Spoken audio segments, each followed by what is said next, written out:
Well, believe it or not, I've kind of got another way figured out to do this. I'm using another phone. This is Peggy Mercer. Uh,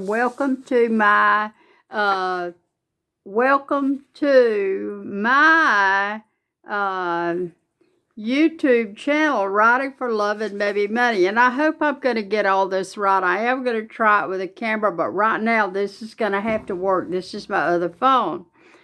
I have been talking to you aspiring writers and those of you who are older and trying to write novels and books about various literary elements that must be present in your writing to make for some stories that are written the way that they're supposed to be. Stories and books all have certain elements in common. I don't know if this is working or not. Yeah, I guess it is, and I guess I sound like cornbread when I say things like that, but let's go on.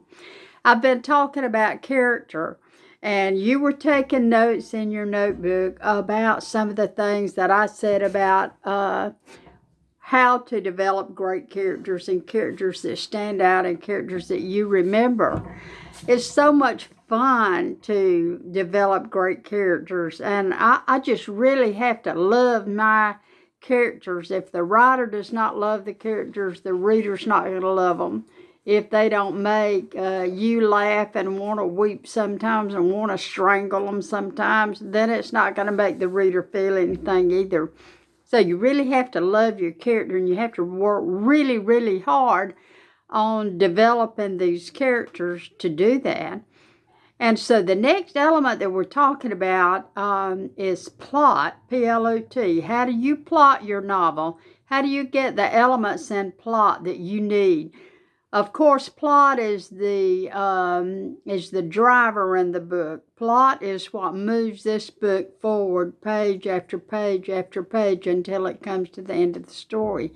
And there are certain elements that must be present in a great plot. Plot is the something of the book. It's the something's happening. Now, I have heard a few times some of my friends say that they read a book or a story and they have no idea what it was about. And heaven forbid a reader ever say that about one of your stories. And that is why it's so important to develop a really great plot. Depending on the age group that you're writing to, the genre that you're writing in, is very essential that you have certain elements in your plot. Elements in the plot will be exposition to start with. You want to bring the reader up to the point of where the story starts, but you don't want to give too much information or too much background material, because if you do, the reader will get all caught up and I don't want to know what this guy why this guy is doing what he's doing. I may want to know that a little bit later on in the story, but don't tell me that to begin with. To begin with, I want to know who it is, where he's at, and what he's doing.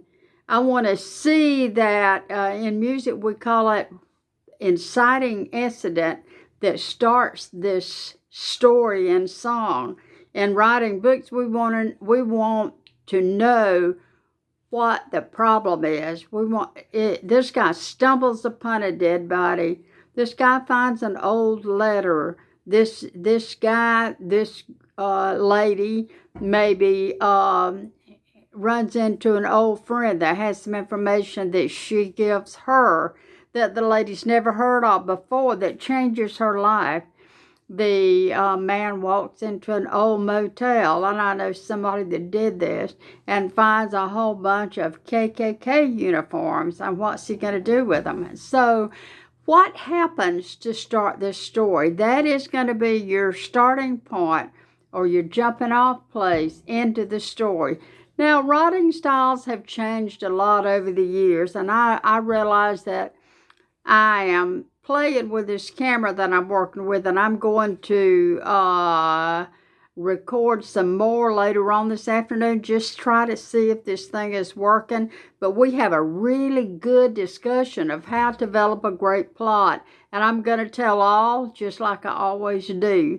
And I hope that you'll come back in a little while for part 2 of this session on plot.